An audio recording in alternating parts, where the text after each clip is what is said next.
fanfare out now. The old Mission Gold. The mayor walks in his robes. Okay, we're recording, folks. Before I open the meeting tonight, we have a little bit of extra business to perform. I understand it was a certain councillor's birthday yesterday. It's their birthday Boxing Day today.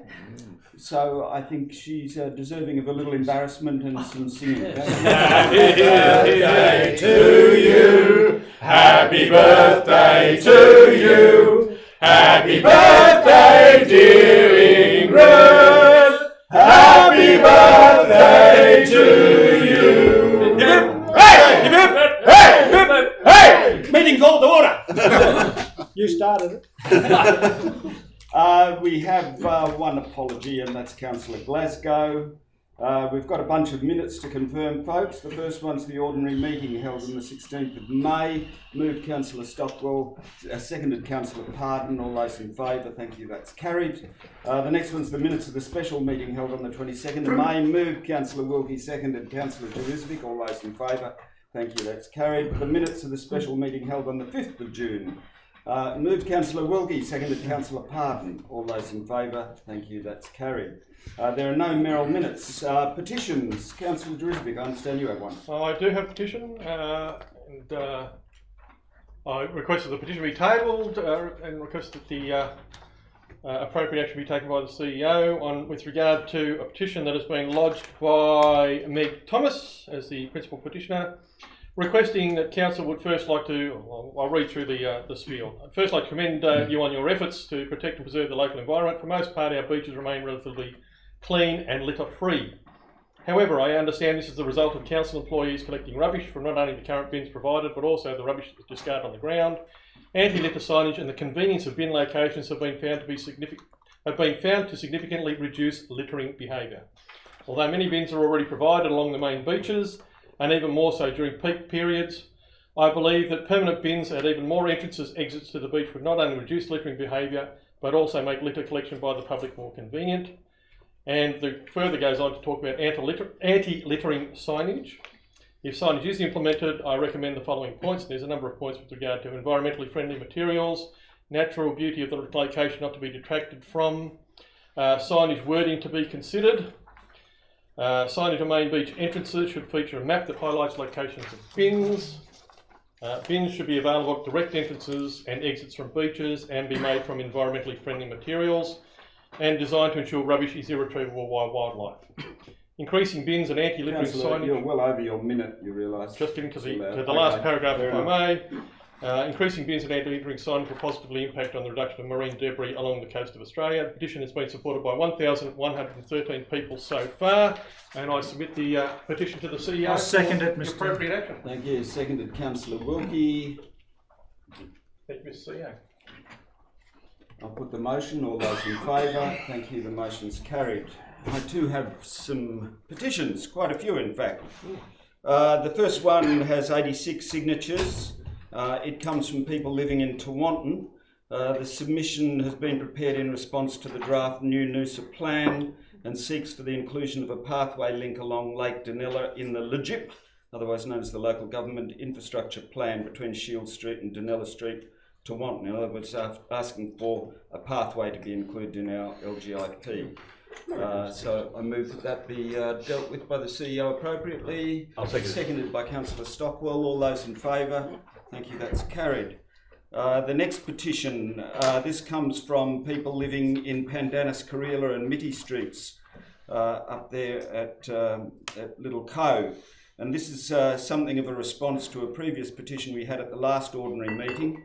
In this case, the petitioners are asking that Council continue to include Pandanus, Kareela and Mitti Streets within the short stay area map in the new Noosa plan. They claim that 47% of Mitti Street houses currently offer short-term accommodation, 75% of owners do not reside in their homes, and therefore they support the Noosa Council's planned short stay areas in the draft planning scheme. Move that that be dealt with appropriately. Happy to second that. Seconded Councillor Jerisvik. All those in favour? Thank you, that's carried. The next one, this is a terrific one, this one. This is a petition from the Cunningham Park gang. Yes. Isn't that great? It says, please Noosa Council, our parents told us that if we get enough signatures on a petition, you might build us a proper cubby house in Cunningham Park at Pomona. We like playing there. More kids would join us if we had a cubby house. Cool. We would like to help you design it, and we promise to keep it tidy, the Cunningham Park gang. And seconded Councillor Pandanus. I do want to read you how there's a handwritten note that goes with it. It says, Dear Mr Mayor, the children of Pomona need your help. We want you to build a cubby house in Cunningham Park where many of us play. We love being in the outdoors and discovering nature. A cubby house, a place where we will be friends. We want to help the council design a new cubby house for all of us. Lots of people support us. They put their names on this petition. Please grant my request, Jack Cameron. Isn't that fantastic? Okay, I'll put the motion. All those in favour? Thank you. Yes, Councillor, thank you. And we're coming to the end of them. The final one, the principal petitioner is Brian O'Connor. It's got 539 signatures. And it states the petition seeks two outcomes. One, the lifting of a ban Noosa Council has placed on the staging of a traditional ANZAC Day march at Pomona. Now, I do want to editorialise here because Noosa Council has not placed a ban on an ANZAC Day march at Pomona, so unfortunately there's some misinformation there. And also permission to install at the memorial in its own memorial place additional elements of commemoration such as a permanent flagpole, a commemorative stone and explanatory plaques. So I move that that be dealt with appropriately by the CEO. Seconded Councillor Jackson. All those in favour? Thank you. That's carried. There are no further petitions from anyone. Councillor Jackson. I'd like to move a notified motion that I put Certainly. on the agenda. And in order for our viewers to be aware of what we're discussing, I'll read the notified motion. That in line with the Local Government Act principle, transparent and effective processes and decision-making in the public interest, Council agree to make all informal councillor meetings on council matters open to the public, including councillor workshops, briefings and discussion forums, unless declared to be closed for reasons listed in section 275 of the Local Government Regulation. Request the CEO to make the schedule of such informal council meetings publicly available, including any reasons for closure, and to ensure records are kept for recommendations and decisions made at such meetings and included as an addendum to the minutes of the succeeding ordinary meeting. Institute a public question time at each ordinary meeting, during which members of the public may ask questions of council as a whole, the mayor and councillors, and record the questions and answers in the ordinary meeting minutes.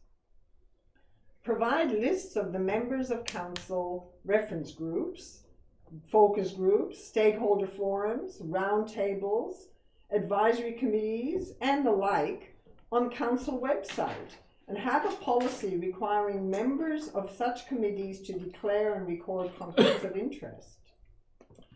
Rescind the 21st of June council resolution which exempted committees from keeping minutes, and request the CEO to ensure minutes of each committee meeting are taken under section 272 of the Local Government Regulation. And as in the 21st of June resolution, note that the Planning and Environment Committee, Services and Organisation Committee and General Committee meetings will continue to note the movers and seconders of motions in accordance with section 270. Record in the minutes any live record notes, the names of councillors present and how each voted at council and committee meetings. Live stream our Planning and Environment Committee and Services and Organisation Committee meetings and make sure recordings are available for future public viewing. Investigate bookmarking of agenda items in archived meeting videos for ease of access. Publicize that under existing Noosa Council standing orders, deputations by the public may be received at a meeting where written applications been received and the mayors agreed to such a deputation. Publicize that under existing Noosa Council standing orders, the local government may allow a non-member to participate in the discussion of a particular item of business before the local government on conditions decided by the local government.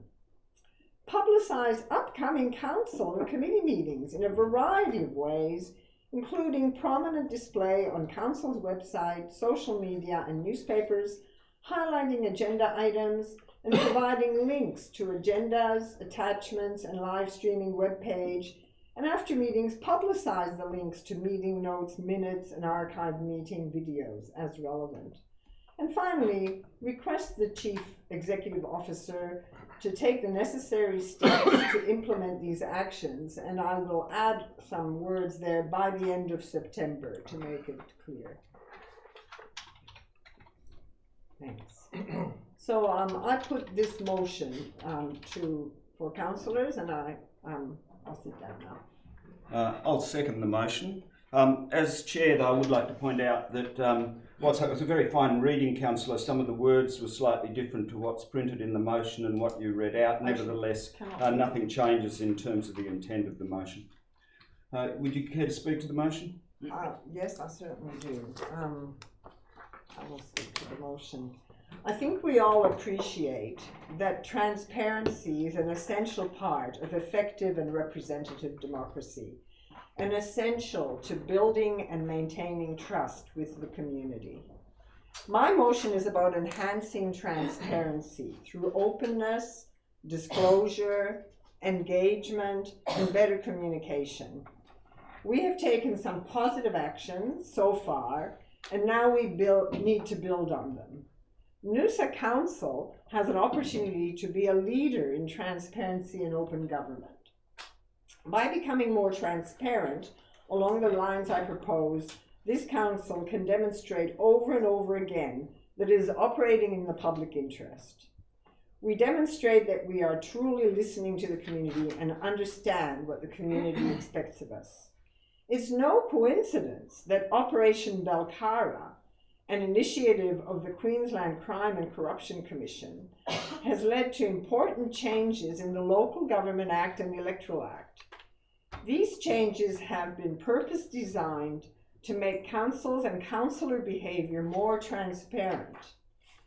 It is not just coincidence that the very first principle stated in the Queensland Local Government Act imposes on councils the duty to ensure, and I quote, transparent and effective processes and decision-making in the public interests. Our own Councillor Code of Conduct enshrines this principle of transparency in a set of values which includes, and again I quote, the development of open and transparent processes and procedures. To honour these obligations, I'm recommending making all informal council meetings open to the public and that we provide minutes of these meetings. Since our election, we Noosa councillors have participated in over 400 in-house workshops, briefings and discussion forums. In these meetings, it is often the case that consensus is sought or straw polls are conducted, which in effect are directions to council staff or preemptive decisions made outside formal open council meetings. They are hidden from the community, yet they can greatly affect the community. As representatives, we should exclude the community only from matters we are legally obliged to discuss confidentially. This is reinforced in our Councillor Code of Conduct that states, and again I quote, in making decisions in the public interest, councillors will make decisions in open council meetings. A recent report by the Victorian Ombudsman highlighted what a transparent council looks like, and this includes, quote, having policies in place to deter councillors from reaching agreements outside council meetings and not allowing non-transparent influences to impact on decision making. And another one, officers providing frank and fearless advice and not seeking inappropriate direction from councillors to guide advice and recommendation in officers' reports. This last point is reinforced in the Queensland Local Government Act that specifies, and I quote, "No councillor, including the mayor, may give a direction to any other local government employee." In South Australia, it is legislated that all informal councillor meetings, which involve discussion or effectively make decisions about matters which will be on a formal council agenda, must be open to the public. In Victoria, it is legislated that all records of informal council meetings which consider council matters must be reported at council ordinary meetings and included in ordinary meeting minutes. Interestingly, as long ago as 2015, Gympie Council voted to make its councillor workshops and briefings open to the public. We Noosa councillors are not a political party. We are not a group under the Electoral Act. We are not a cabinet. We are independently elected representatives. Our meetings, discussions, debates, agreements, decisions, and votes should all be open and available to the public. I'm also recommending another significant step to enhance disclosure, and this is to establish a public question time at each ordinary meeting. As examples, Rockhampton and Cairns regional councils invite public comments and questions. Councillor, you're over your 5 minutes. Oh dear.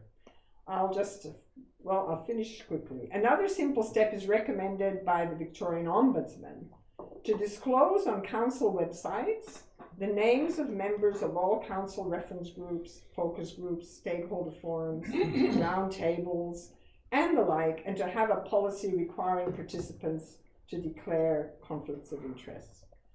Our own Councillor, director... really, sorry, I'll have to put it to the rest of the councillors. Are you happy for the councillor to continue? Yeah, that's fine. Thank you. Carry on. No objection. Yes. Meanwhile, Warwick Agnew, who is the Director General of Queensland Department of Local Government, recently wrote to all councillors and all of us that councils will have to take minutes of committee meetings as part of the next set of local government reforms coming out of the Operations Belcara. So, Noosa Council has an opportunity to get on the front foot by doing this now. Why wait? As well as I'm suggesting minuting how each councillor votes on each motion. I'm also recommending the Queensland Information Commissioner's push model, which is by proactively publicising council meetings, meeting videos, and opportunities for public involvement in council meetings. So in conclusion, I want to emphasise that greater transparency will make us elected representatives more fully accountable to the people we represent. It will enable residents and ratepayers to know that each of us elected representatives, what each of us elected representatives stands for and how we vote. In short, by enhancing transparency, our local government can operate as a better representative democracy. Thank you. Thank you. Councillor Wilkie. Mr. Chairman, I'd like to ask a few questions about this rather large motion, please, if I could. Who are they directed to? To the CEO, firstly, please. Item 2 of the notified motion refers to informal councillor meetings and decisions made at such meetings. The question is, do these informal meetings have the authority to make decisions? No, the short answer to that is no. The only way the council can have a committee that can make decisions is if the council, under the Act, you're probably aware that the council can set up standing committees, which we have, which is General Committee, Planning and Environment Committee, Services Organisation Committee. There is a power under the Act to delegate decision making to those committees, and that's the only way that there would be the ability for councillors outside of a council meeting to make a decision. There's no other power to make decisions outside of that. Okay, so councillors don't make decisions at these informal meetings. Is it possible for them, it's still on item 2, is it possible for minutes of other meetings to be attached as addendums to the ordinary meeting?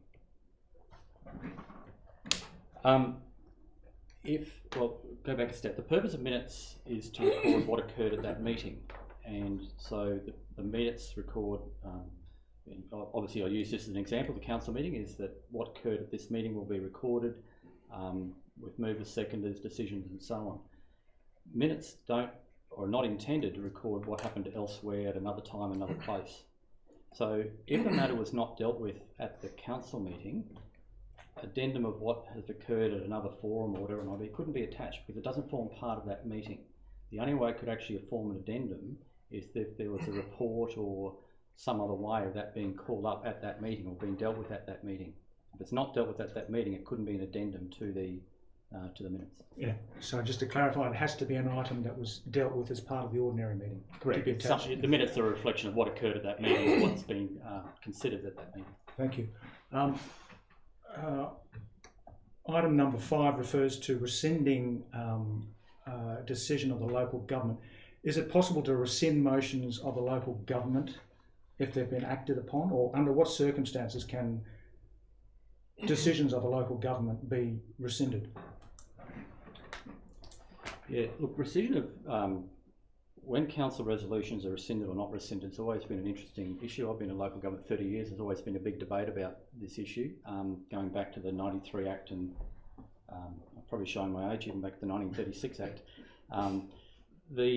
The short answer is no, that the general view amongst local government practitioners is that once a resolution has been acted upon, the resolution can't be repealed. That doesn't mean you can't change what you're doing, and perhaps the best way to answer that is to give you some examples. What would be the best one? So if, for example, the council adopts a policy by resolution and then 2 years later wants to develop a new policy, we don't go back and repeal the original resolution because that resolution has been acted upon and that policy has been in place. What you do is repeal the policy from that point and you go forward with a different policy. The same would be on local laws, for example, where you don't go back and repeal the resolution that adopted the original local law. What you're doing is repealing the local law to go forward. So the general view amongst practitioners, as I said, is once the resolution has been acted upon, you don't repeal the resolution, and that's certainly the case for contracts or whatever it might be. I have to say that there's often been some argument about this amongst legal practitioners about the extent to which you do or don't repeal those.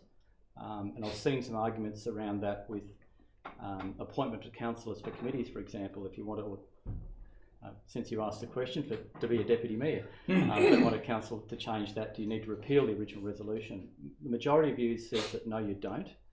Because that reflects the time that the original resolution was passed, that's what's occurred, that person has been deputy mayor or on this committee. And if you want to change that, then you're not repealing the original resolution, you are simply adopting that from this point on, X, Y and Z will be a member of the committee or whatever. But I have to say that there has been some legal debate about this over the years. And it's the sort of thing that I know I've discussed this with King & Co, who are probably the local government experts on these legal issues before. And they've in the past told me that it's better if there is a repeal of a resolution, it's better that if it's been acted upon, it's more difficult to repeal a resolution.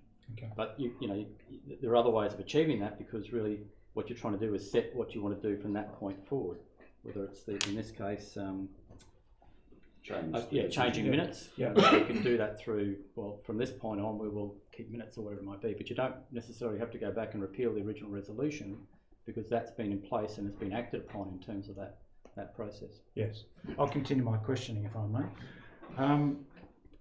On item 7 now, which says record in the minutes and any live record notes the names of councillors present. The question is, don't we already record in the minutes and the live record notes the name of councillors present? Don't we already do that? Yes, we do that for all of our committees and council meetings. So obviously it's an attendance record about who was there. Yeah, we've been doing that for years, and in fact it's a requirement of the minutes of any meeting to record who was present. Thank you. Item 8, live stream Planning and Environment Committee and Services Committee meetings. Isn't there a review of live streaming, including future options due to be presented to council? Didn't we ask that there be a review of live streaming, including consideration of this to be presented to council as part of a formal report? The previous resolution. As a previous, I believe it's a unanimous resolution of council to investigate that. Just let me bring up December last year, wasn't it? I'm not sure. Yeah, councillors might recall that last year in December, I put a report to council proposing and making a recommendation that we go into the video streaming and live streaming, and obviously that was adopted. There were a number of elements to that council decision. Obviously the first parts of those were about implementing the live streaming, and we commenced that in February. The relevant part, paragraph F of that decision, was that the council requests the Chief Executive Officer to provide a report to council after 6 months to review the technology and practices of the live video streaming, and for council to determine at that stage whether to extend the live video streaming technology to the committee room and or the other committees. So under that decision, what I'll be doing is bringing back to the council meeting in August, because we started in February, so that 6 months will be the July meeting. So bring back a report in August in accordance with that council decision, outlining how the technologies work, the practices, what's occurred, but also looking at determining at that stage whether to extend the live video streaming technology to the committee room and or the other committees. Thank you. Item 11, publicised and under existing news. We're talking about here about members of the public, a non-member to participate in discussions, and item 12 talks about,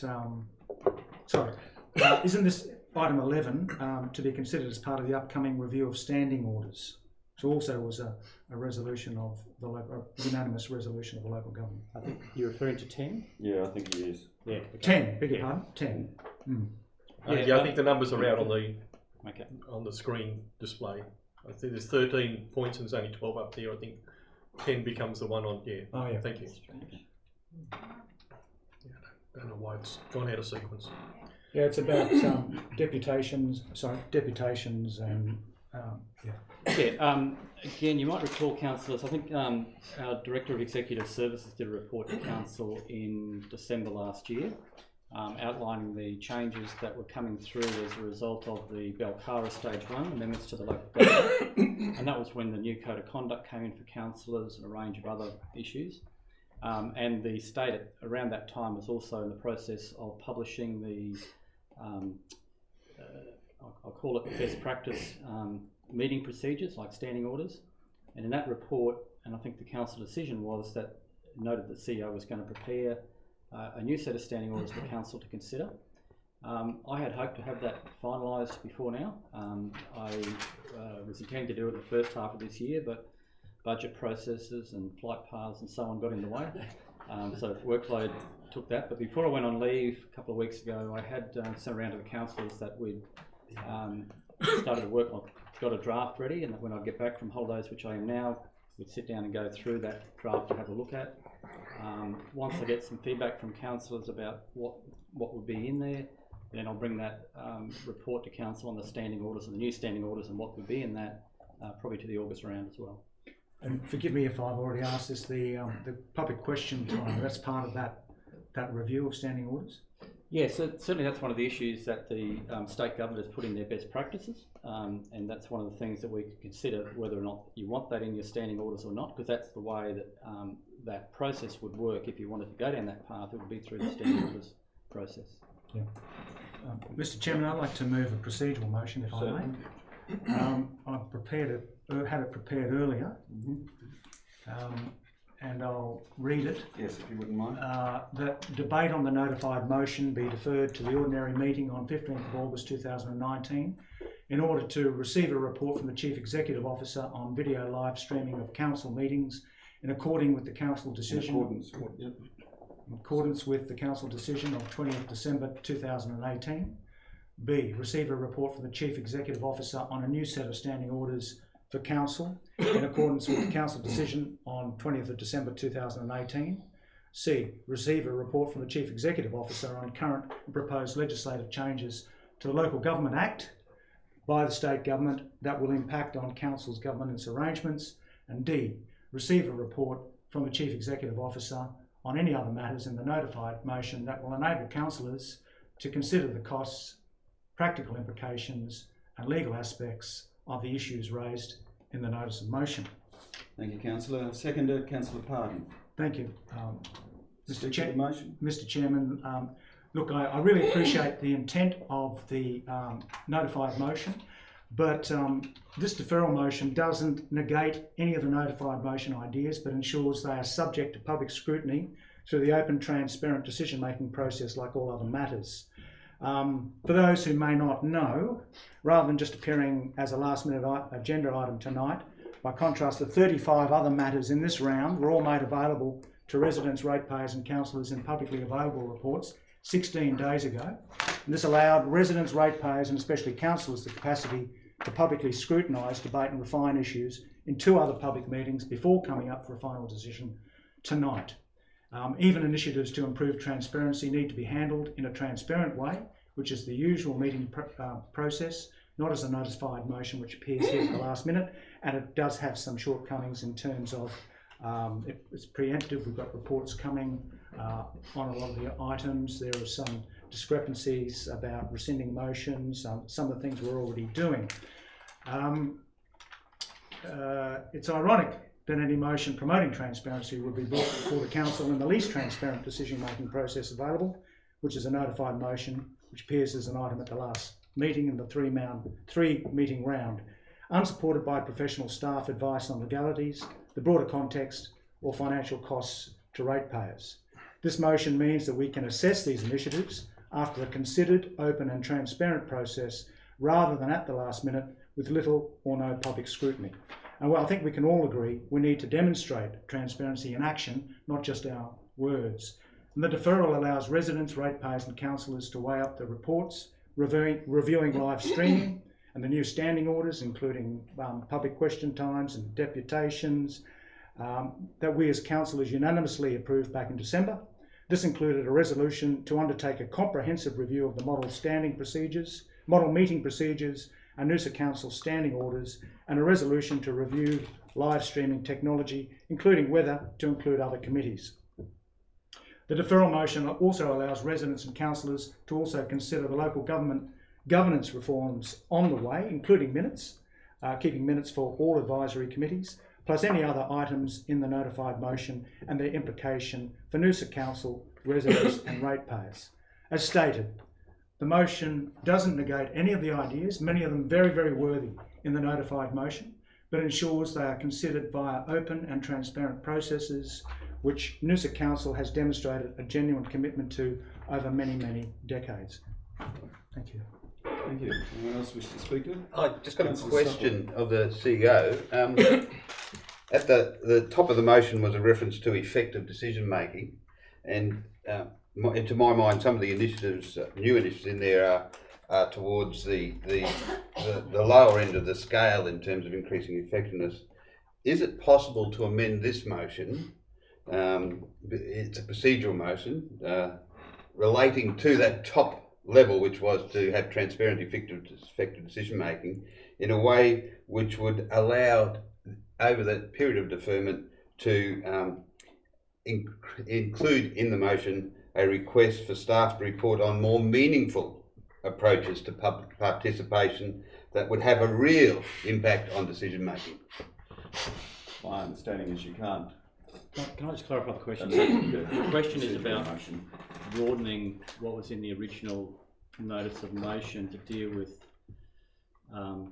called engagement or public participation outside of the sort of council meeting process. Is that what you're If we scrolled to the top said that in line with local government principle on transparent and effective processes and decision making in the public interest. Yeah, my question is, if we look at down there's a series of issues that on the spectrum of public participation are all down on the lower impact level. What I'm saying is, can this motion be included within the deferment, looking at some other options which would actually increase the effectiveness and meaningfulness of public participation? My advice to me would be no, that it's beyond the scope of what was in the notice of motion. The notice of motion was about the council meeting processes and procedures, not public participation generally. And further to that, we have got a procedural motion. There's no capacity within the standing orders to amend a procedural motion, really. So, does anyone wish to speak to it? Yes, I Councillor certainly Jackson. do. First of all, I'd like to say that I'm all in favour of exploring further options for transparency. I have put up some that I felt were easy to do and some that I thought were extremely important about opening things up. But of course, I'm very welcoming further opportunities to look at transparency. I'd also like to mention that our CEO, Brenda Chastel, was away when I was a week ago, or more than a week ago, arranging this notified motion. And when I did see the acting CEO, I requested assistance with the wording. But, you know, reality is that our own CEO would have been able to advise some of the wording that, as Councillor Wilkie has questioned, I think would have been corrected had that advice been given to me. I have certainly no issues with some of the wording issues that Councillor Wilkie has raised, and in fact, as I had a motion before Council, I would have been quite happy to amend that wording to with the CEO's advice, which unfortunately I was not able to get at the time. I really must say that I find this a very unsatisfactory response to my notified motion. My notified motion is all about transparency and some of the highlights which will continue to be important regardless of how many bureaucratic activities we carry out over the months in order to assess standing orders and report on video streaming. The things about video streaming, about opening up meetings, about making sure minutes are taken, continue to be valid, and of course I will continue to argue and fight for those in any discussions that are had. I find this tactic very typical of what I'm experiencing on Noosa Council. It's called kicking the can down the road. Instead of getting on with making decisions about important Councillor, matters. you may not impugn improper motives on the part Actually, of it's the not an councillors. improper motive. I think you're suggesting that councillors here are failing to take charge of decision making and are deferring things for frivolous reasons. That seems to be the implication in what you're saying, and I would prefer you didn't make such allegations of your fellow councillors. Okay, please. I won't do that, but I would like to say I'm very disappointed that a decision isn't being made tonight to fully commit to a lot of important things to do with transparency, which could have made a big difference right away. I'm very disappointed that this is going to be delayed, and for all I know, many of these things are not going to necessarily be agreed to. So to me, it's a very disappointing situation. I would like to point out that I have experienced previously, and today again, Councillor Wilkie criticized the fact that this was done as a notified motion rather than through a staff report. And I would like to point out that notified motions are not only in our own standing orders, but you know what? They're in standing orders right across Australia. I wonder why. Do you know why? Because we councillors are elected to be the voice of our residents, to stand for our community.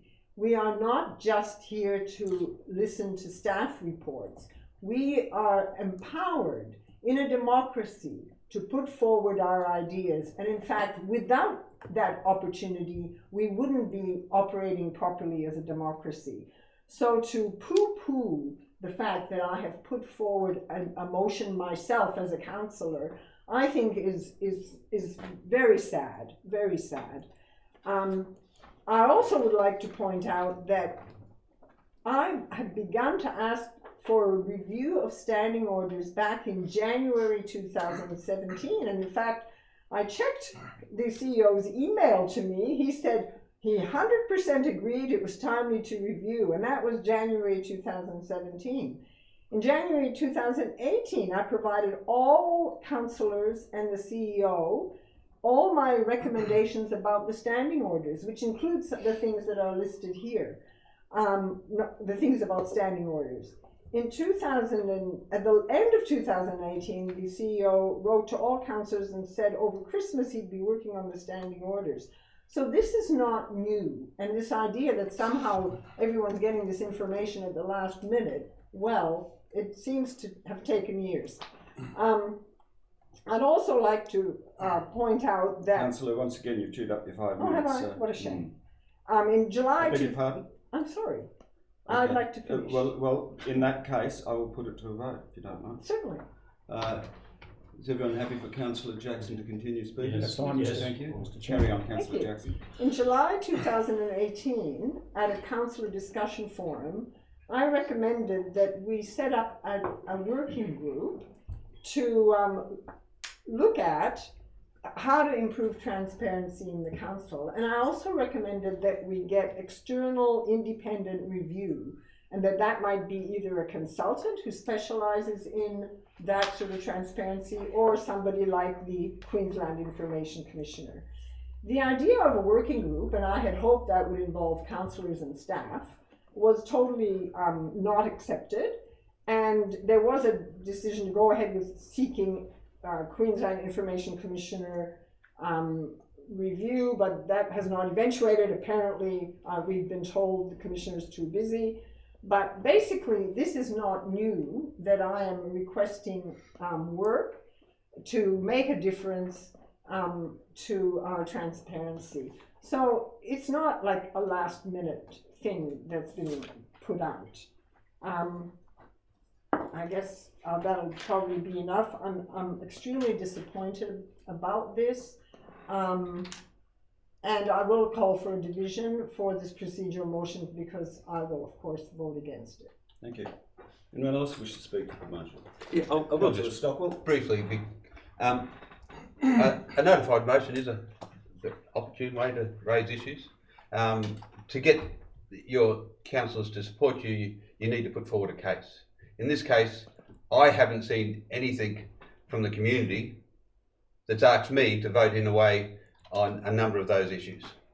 I haven't had the chance to go out and ask those questions to a broad cross-section of my community so I can represent them in debate. I've had a few days. I do note that I have been lobbied from the community with very adverse reactions to some of the suggestions in there. But I don't know whether that's representative or non-representative. So I think it is important that as representatives, we listen to our community, and to give me the opportunity, I think that deferment is a good way to go. Thank you, Councillor. Councillor Pardon? Yeah, Mr. Chairman. Yeah, look, some of the, of course, a councillor can put forward a notified motion anytime. It's correct, the democratic process. That's not a problem. I don't have a problem with that. The thing is, whilst some of the things that Councillor Jackson put forward in the notified motion, some make sense, and we'll have a look at that down the track. And I don't have a problem with some of those things. But Councillor Jackson's talking about Victorian experience and stuff that's happening in councils down south and that, and suggesting things like caucusing and that. Well, I'd have to tell you, when you get across certain local governments across the state of Queensland, if they're going to try and take caucusing out, meetings before meetings, forget it. This is an independent council and it doesn't caucus, and a lot of independent councils probably don't. But certainly, you get to Townsville, Rockhampton, Brisbane, they caucus. They get together, it's a done deal before you get in there. So you can debate all you like. So you can talk about openness and transparency, but once you get into political type councils, that'll be interesting how they're going to do that. The other thing is, there's a series, 12 odd dot points there, a series of things. Well, when you get into some of them, and as I said, councillors and I support a lot of those things, but some of them are going to be a problem as I see going forward. So when you get to policy on the run, and that's the way I look at this type of thing, if you don't have discussions, if you don't work through things, you end up with policies that you can quote Victoria and other places. Well, you can quote things in Victoria where some of this stuff's been introduced. It's just caused chaos down there. You're introducing staff into those meetings. We get a lot of good ideas out of staff. Well, you mightn't get anything out of staff if you start opening up and you can't have an informal discussion and kick the can around the table and have a chat. So whilst there's a lot of good there, there's things there that I would have to work through get my head around. So as I said, policy on the run, I'll never support that. Never have. Thank you, Councillor. Councillor Jurizovic. Look, I support the procedural motion. I think it's the way that things could be done. I couldn't have supported the notice of motion as presented because of the views of one councillor, and one councillor only. There are a number of implications potentially in the 13 points raised that may have security issues, may have cost implications, none of which appear anywhere in the notice of motion. So I've got no idea what the benefit or the cost to this community could be of implementing some of these. Having public forums that where the public can speak, can present challenges, particularly where you've got members of the public that are stridently opposed to something that council's doing. You may have security issues with regards to access, and I'm well aware that this happens in some of those councils to the south. With regard to conflicts of interest that I mentioned here, I mean, one of the things about the Belcara review, they have been dealing with conflicts of interest. That's been their primary cause of concern. It's with regard to and our methodology here is sought to deal with that. I think we're at the forefront of dealing with conflicts of interest with regard to our meeting procedures and the like. The idea of making everything open to the public, Councillor Pardon alluded to caucus style meetings that happen in larger councils and politicised councils. I mean, that could happen anywhere. I mean, just because meetings are open to the public and the rest of it, the more public and transparent it appears, the more likelihood there is that things could happen behind closed doors and councillors or staff could meet in secret. Nobody knows anything about what's being discussed. So that doesn't necessarily bring everything to the fore. Again, with regard to minute taking, I mean, we don't have Hansard style minute taking. The closest we have is live streaming. What the council seems to be suggesting in the recording of minutes is trying to develop more of a Hansard style I object to that, but that's not true. It's not stated there. Yeah, look, it's not casting an aspersion on you. It's part of his argument, and he's allowed to say something in his argument even if you disagree with it. That is part of my interpretation of what this could lead to. It may not be your presentation, was it? Just talk through the chair, please. Sorry, that is my perception of what this could potentially lead to, and that would have significant cost implications on council going forward and councils around the country if that's what the state and the review considers going forward. There are other elements of this that are redundant. There are elements of the notice of motion that are already in place and already happened, or and have been undertaken or been prosecuted previously. So to turn around and take the procedural motion to review those points and allow it to go through due process, I think is the only fair way, the fair way forward. Thank you, Councillor. Councillor Wilkie, you care to close? Yeah, thank you, Mr. Chairman. Look, fellow councillor may be very disappointed and seek to paint this as an argument against transparency. I think it's the opposite. To have approved the original notified motion would be asking this council to approve a multi-faceted motion, a multi-parted motion that has not been properly thought through, has not even been... I object. That is actually casting aspersions. Yeah, you're quite right. Okay. Yes, withdraw that. Okay, that needs further developing. That is technically incorrect in some aspects. It is not feasible in some aspects. Certainly not costed. Would be to approve that in its current state would be an abrogation of our duties to make responsible decisions. Understand the full implications for residents and ratepayers. It's come to us at the last minute in a meeting round, by contrast to every other item before us, which are 35 other items, which were available in report 16 days ago, which means residents and ratepayers had access. I object. This is not correct. Just sit down while the objection is heard, please, Councillor. I object because an untruth is being said again, casting aspersions on me. I followed regulations and it was distributed 8 days before the meeting. What I'm hearing, Councillor, is that Councillor Wilkie is talking about the difference between a notified motion and motions that appear on committee agendas. It wasn't it was not last minute. Okay. point made. Nevertheless, remember that in debate, it is all right for another councillor to say something with which you disagree, and you can't object on the basis of a disagreement. You can rightly object if they're casting aspersions on your character or your ability as a councillor. So carry on, please, councillor. Thank you, Mr. Chairman. I am talking entirely about the selection of process here. I'm talking about process. It's an item about transparency, and an item of transparency especially should be brought through the council through the usual decision-making process, which is the most transparent and open process we have available to us, and it enables any issue to be subject to the proper public scrutiny. That is transparency in practice, not just word. And I'm sure we all agree that that's what we aspire to. So to have approved the original notified motion would be to approve an uncosted, impose an uncosted raft of initiatives on ratepayers. And I think I'm unaware of this council having done that at any time in the past. So it would break new grounds in the wrong direction, in my opinion, if we were to approve the original notified motion.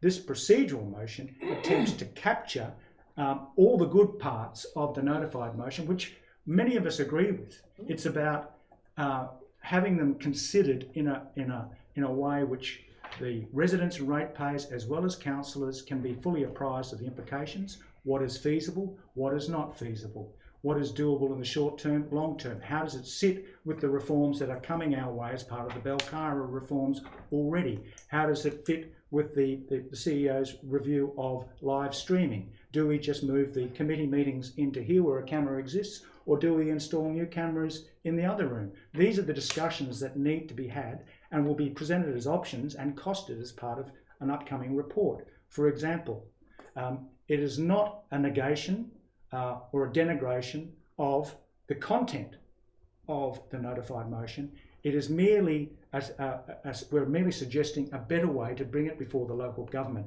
Something about transparency, which goes to the heart of transparency and proper process, should be handled in an open manner via proper process. It's ironic that it could be any other way. The irony seems to be casting aspersions at me. I'm sorry. I'm sorry. I'm not making personal comments at all. It may not be personal, but it is personal. You are casting aspersions on what I've done. Yeah, I think you have to be careful where you tread here. I think, Councillor Wilkie, have you finished or not? You are welcome to talk about the notified motion and the time in which councillors have had to consider the notified motion, but you have to be very careful about what you say about the councillor's intent in bringing the notified motion. Well, sorry, Mr. Chairman, I don't believe I went anywhere near. I can't speculate on what the councillor's intent in using a notified motion no, so do not. Is. Yes, thank you. So I've been very careful not to go there. Look, I'd only be repeating myself from now on, Mr. Chairman. I think we're getting to that stage. So, I just ask for councillors to support this in the interests of openness and transparency. Okay, thank you. I'm going to put the deferral motion. All those in favour? That's Councillors Stockwell, Wilkie. Pardon? Sorry, Councillor. Yeah, pardon, you got a problem? Yeah, no, Councillor Jurizovic and Councillor Wellington. Those against? Councillor Jackson. The procedural motion of deferral is carried. We move on with the agenda. Thank you, everyone. So we now go on to consideration of committee recommendations, and the first batch come from the Audit and Risk Committee. Item number 1 is the Queensland Audit Office briefing note. Item number 2 is the internal audit plan and update on register of action items and strategic risk register. Item number 3 are the 18-19 Shell financial statements. Item 4, payroll security breach issue. Item number 5, annual insurance update. Item number 6, legal services. The recommendation is that they be adopted. So moved, Mr. Chair. Moved Councillor Jurizovic, who sits on the audit committee. I'll seconded Councillor Wilkie. All those in favour? Thank you, that's carried. We go on to the Planning and Environment Committee recommendations. Item number 1 is an MCU for an undefined industrial business at 29 Eumundi, Noosa Road, Noosaville. Councillor Stockwell, I think you might have something to say here. My first of many tonight, unfortunately. Yes, I wish to declare a perceived conflict of interest in this matter. due to the fact that I am the group leader of the Noosa Sea Scouts, which is located adjacent to the site. While the Scouts have no formal position on this matter, as there may be issues raised that we would then have an interest in, I will leave the meeting for the purpose of the debate. Thank you. So, councillors, we'll deal with this item separately, obviously. Moved Councillor Pardon, seconded Councillor Jackson. Do you wish to speak to it, anyone? No, Mr. Chair. I'll put the motion. All those in favour? Thank you, that's carried. Councillor Stockwell gets to return.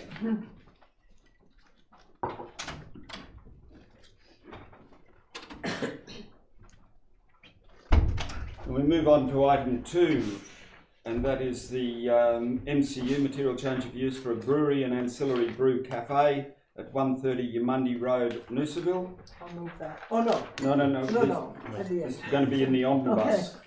Item number 3 was referred to the General Committee. Item number 4 was referred to the General Committee. They'll both be dealt with later. Item number 5 is representations to conditions and development approval for an MCU for a fitness centre at 26 Project Avenue, Noosaville. Items number 6, 7 and 8 were all referred to the General Committee. So the recommendation is that the recommendations from the Planning and Environment Committee be adopted. Moved Councillor Jackson, seconded Councillor Jurizovic. I'll put the motion. All those in favour? Thank you, that's carried. We now go on to the Services and Organisation Committee recommendations. Item number 1 is a tender for the Noosa North Shore Campground refurbishment, Stage 1. Item number 2 is the Peregian Beach Amenities Construction Tender. Item number 3 is the Community and Environment Grants Program Overview. Item number 4 is Community Project Grants Programs. Item number 5, Community Projects Grants Events. I'd like to declare. Councillor Jackson. I'd like to declare a conflict of interest in this matter. Which we were talking about, item 5. Yep. Thank you. Yes, sorry. Due to my membership of the Sunshine Coast Open House Management Committee and from leaving the room. Okay, thank you. Of course, that's because Councillor Jackson doesn't sit on this committee, so she wasn't. She didn't have to declare a conflict during the original committee. I'll move it, Mr. Chairman. Moved Councillor Wilkie, seconded Councillor Pardon. Anyone wish to speak? No, I'll put the motion. All those in favour? Thank you, that's carried.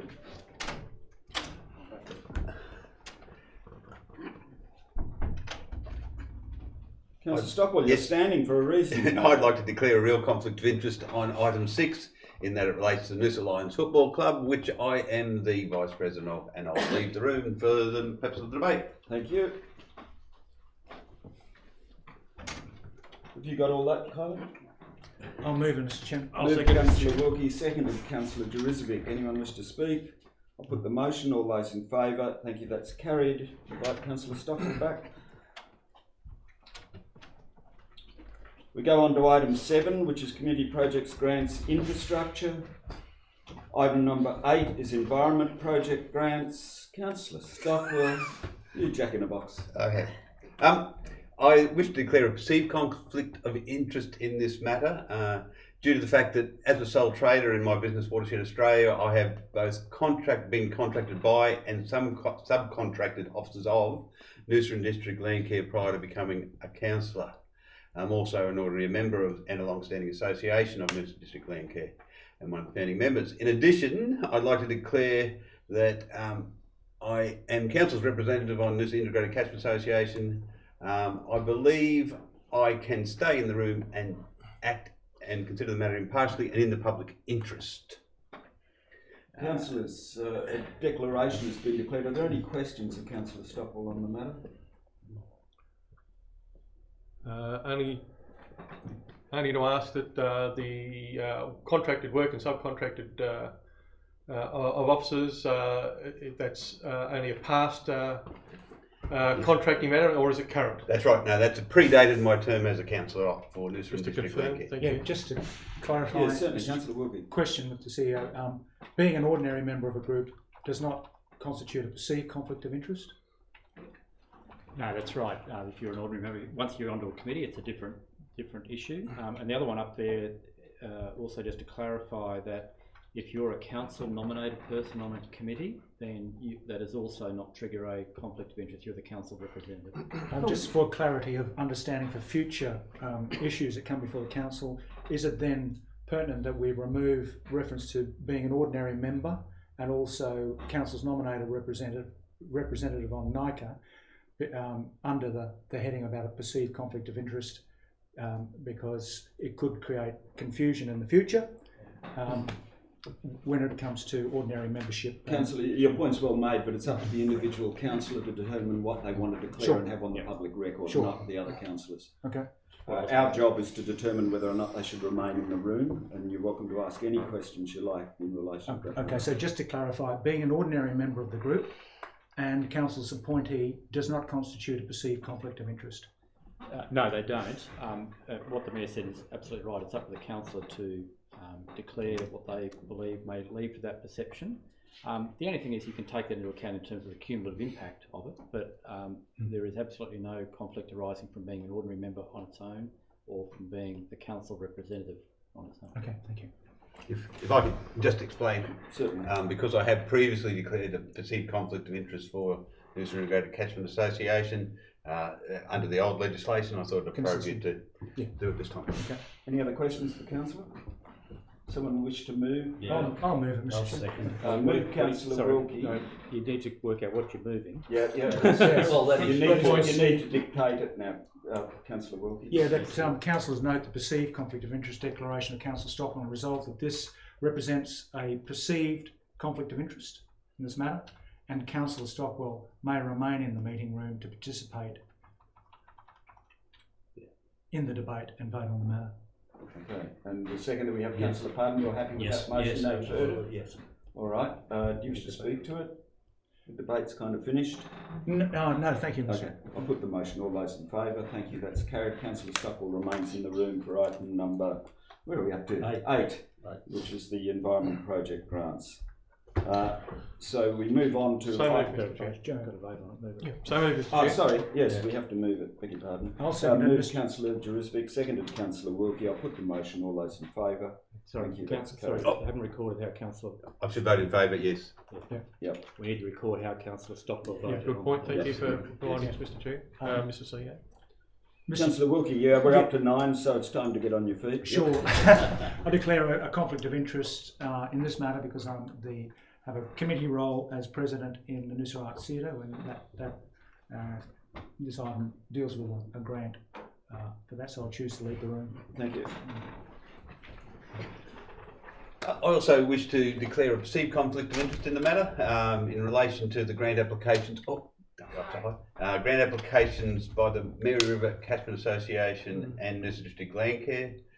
In relation to the Mary River Catchment Association, I have been, in addition to what I said about Landcare, I've been both contracted by and have subcontracted officers of the Mary River Catchment Association during this term of council and prior for Noosa District Landcare, as well as what I had previously said about Landcare. I advise that while I'm the nominated rep for Mary River Catchment Association, I do believe that the current nature of my business dealings with Mary River Catchment Association, I shall leave the room. Thank you, councillor. Don't get up to any mischief. I'm glad to see we still have a quorum, Have Mr. we Chair. got any more? Yes, I hope not. Otherwise we've got a quorum issue. Yeah, I've got to declare and leave. No. Item 9, Mr. Chair. Moved councillor Pardon, seconded councillor Jurusvik. Anyone need to speak to it? I'll put the motion. All those in favour? Thank you, that's carried. Invite the two scallywags It back. would have been interesting if one more had declared. Yeah. It would have lost your quorum. Yeah, and then we have to defer. I was well aware of that. I was watching very closely. Oh, what would have happened then? You would have had to delegate to the CEO to make a decision. Go in. Thank you.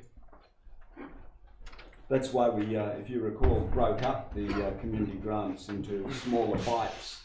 So that once upon a time we tried to deal with them all at once. That's why I no longer sit on any committee or hold an executive position on any committee. We move on to item 10, and that is the 3-year signature events. No, good. Item 11 is the 3-year festive season event grants. Councillor Pardon. Yeah, I wish to declare a perceived conflict of interest, Mr. Chairman, as I am a life member of the sub-branch of the RSL, but I choose to stay in the meeting if my councillors will let Thank vote you. on the matter. Questions? Yeah. No. I'll move the resolution. I'll that second it. Okay. That councillors Read it out, note please. the perceived conflict of interest declaration of Council Pardon resolved that this represents a perceived conflict of interest in this matter. Council Pardon may remain in the meeting room to participate in the debate and vote on this matter. Thank you. Put that motion. All those in favour? Thank you. That's carried. We're back to the substantive motion. And I've got something else to declare. Oh, you've got another one. Okay, go for it. Yeah, so I wish to declare that I have a perceived conflict of interest in this matter in that Tewantin Noosa RSL Club are a sponsor of the Noosa Lions Football Club, which I am the Vice President of. I, however, believe that I can stay in the room and consider this an item impartially and in the public interest. Any questions for Councillor Stockwell? Anyone care to remove something? Well, look, You're getting good at it. I'll move it again that the councillors note the perceived conflict of interest declaration of Councillor Stockwell and resolve that this represents a perceived conflict of interest in this matter, and Councillor Stockwell may remain in the meeting room to participate in the debate and vote on this matter. Second that? And I'll second it, Mr. Chairman. Councillor Pardon seconded. I'll ask a question in this matter. If I Yes, may. certainly. Does the Noosa Lions Soccer Club receive any direct benefit from any of the grants within this item? In this item, no. Thank you. Okay. Okay, I'll move the resolution too, Mr. Chair. No, we've got to vote on. I'll vote on his. Councillor Stockwell remaining in the room, so I'll put the motion. All those in favour? Thank you. We now go to the substantive motion. Move Councillor Wilkie, seconded Councillor Jerusalem. Anyone need to speak to it? I'll put the motion. All those in favour? Yes, Councillor Jackson. Please note that Councillor Stockwell voted in favour. And And Councillor Pardon too, yes. Okay, moving on. Item number 12 is the RADF, Regional Arts Development Fund grant recommendations. Item number 13, we have somewhat different recommended motion here. You're on your feet, Councillor. I'll move the alternative motion, or the motion in red as stated on the screen. Second, Councillor Jackson. I think you should read it out because it doesn't appear in the agenda. Okay, because it's been late changed. The motion as reads that Council note the report by the Coordinator of Waste Management to the Services and Organisation Committee dated the 11th of June 2019 regarding tender 1819T090 collection and purchase of scrap metal and lead acid batteries, and do not award the tender at this time and defer the decision to a future council meeting. Thank you. Does it need any Councillor, you wish to speak to it? Only that it has come to the attention of council staff that with regard to the introduction of the new state waste levy occurring on the 1st of July, that this has now been seen to have implications on the tenderers in this matter, and they wish to take time to assess the implications of the waste levy on the tender. Anyone else wish to speak to the motion? I'll put the motion. All those in favour? Thank you. The motion is carried. We go back to our list. And the next one is item 14, the revised garden waste service policy. Item number 15 is the application of national competition policy reform for the next budget. Item number 16 is the 2019-20 fees and charges. Just for by way of explanation, we used to adopt these fees and charges with our budget at our special budget meeting, but we're adopting them early in this case, which I think is a better methodology because it allows businesses in the Shire to be able to make appropriate quotes into the next financial year with this information ahead of time. Item number 17 is the Noosa Spit Shoreline Erosion Management Plan update. Item number 18 is the Go Noosa Christmas and Easter Peak Period Traffic Management Trials Evaluation. And item number 19 was referred to the General Committee. So, finally we get to a recommendation that the Service and Organisation Committee recommendations be adopted except where dealt with. So, Mr. Otherwise, Chair. moved Councillor Jerusalem, seconded Councillor Pardon. I'll put the motion. All those in favour. Thank you. We go on to the General Committee recommendations. Item number 1 is an MCU for a retail business and reconfiguration of a lot, a boundary realignment at 34 Elm Street, Cooroy.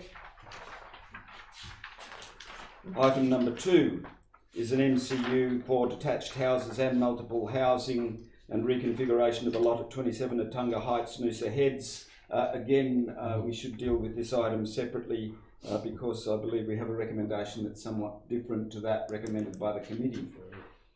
So let's start with a mover if we can. Seconder. I'll Move Councillor Pardon. Yeah, and I'll read it out, Mr. Chairman. Yep.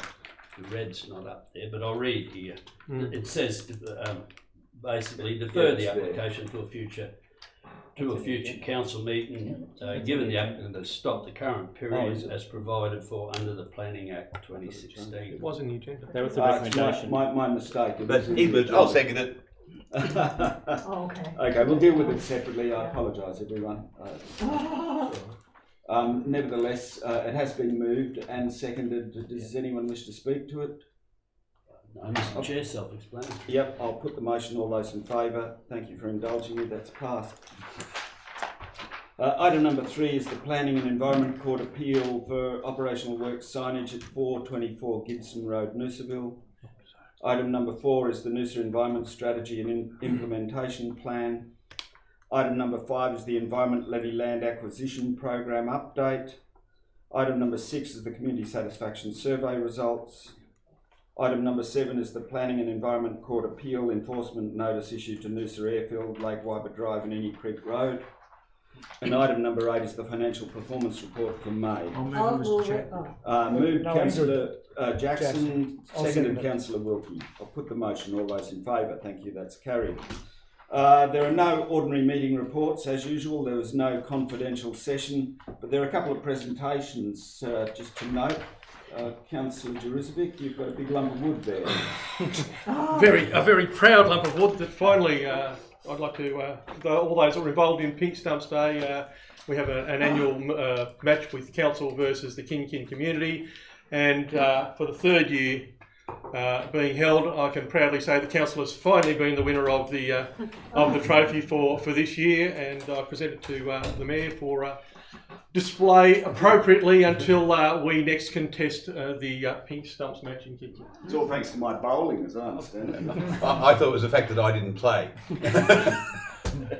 I think council. I'll find a use for this. Yeah, not on my head, hopefully. Cheese board, maybe. And there's another presentation. A media release has already gone out, but I do want to table this because it's rather lovely.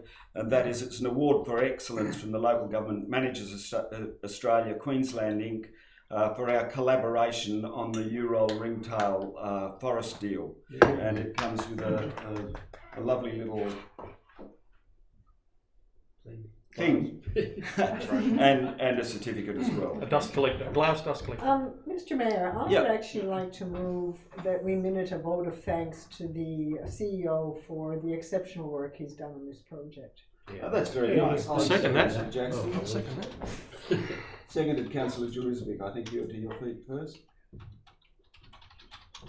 Just get the wording right so you're happy with it, please.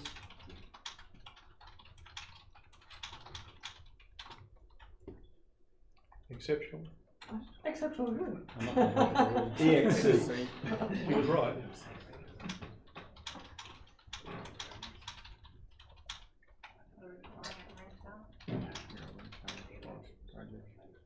Project, yep. You're happy with that? Yeah. Might I suggest a minor change there, not just the Chief Executive Officer, but also the staff involved, because there have been a number of staff involved in relevant staff. in getting it, and relevant staff.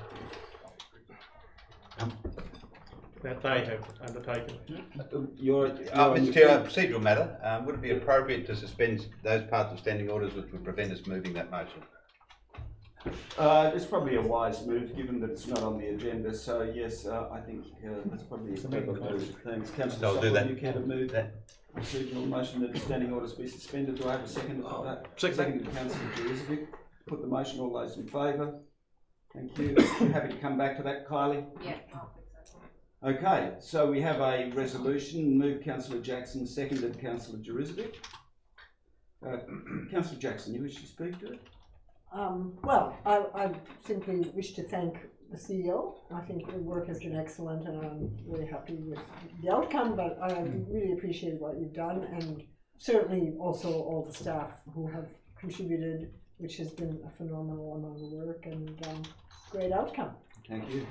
Councillor Elizabeth? Not only a phenomenal amount of work, but also a first for Queensland in a collaborative approach towards an exercise of this kind in acquiring land from that has otherwise been previously used for plantations and the like. So it's a great collaboration between not only the state, the council and the community, but also on behalf of HQ Plantations in seeing the value of making this land available for environmental purposes for the future.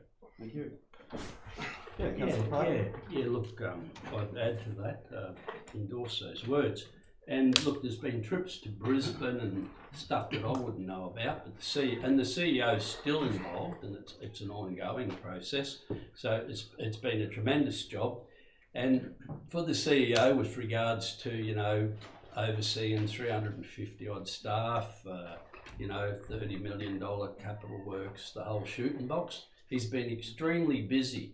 So sometimes when you're that busy, it's hard to get all the things that councillors bring forward in bodies of work, but he does his best, and on this particular issue, it's been an outstanding job. Didn't he have hair before he started? Just a question, Mr. Chairman. Is there any truth to the rumour that the Premier's intending to call it the Ditchastle National Park? You heard anything? I haven't had that memo, no. Councillor Stockwell, you're heading to your feet. I am. I think what's really important to understand is this was a great outcome from an incredibly complex negotiation, and I'm trying to think of the legal precedent that we set in terms of understanding how we can and can't deal with government land. But I know from being an ex-bureaucrat in the state government, this would have been an easy one to put on the back burner, and if it wasn't for the CEO coming up and driving that process and identifying what could be the hiccups and how to overcome them, that we wouldn't be in the situation today. So while it is a team effort and a great deal of work done, and you know, there's obviously he's supported, it was his leadership, I think, that got it over the line. Yeah, I'd like to say, as I have the very good fortune to work closely with the CEO, I am acutely aware of the many hours that he put late at night and on weekends reefing through vast documents to try and stitch this deal together. And I know that Mr. Chastel saw this as a significant legacy project for this council, in fact, which will stand this council in good stead into the future. And therefore, he does us all proud in the efforts he puts into these sort of projects, and this one in particular. And we are also blessed, of course, to have a CEO who's not only a terrific negotiator and knows exactly how to speak with bureaucrats, but also has a legal background, which was very useful in stitching this very complicated deal together. And I can't help but continue to congratulate him, as I've done previously, on the efforts he put in, but also, of course, the staff who also supported the project. Councillor Jackson, you wish to close in any way? No. Okay, we'll put the motion. All those in favour? Thank you, that's carried. Someone like to move standing order so we can resume? Councillor Jackson, seconded Councillor Jerizvik. I'll put the motion. All those in favour? Thank you. The meeting closed. Thank you, Linesman. Thank you, Bob.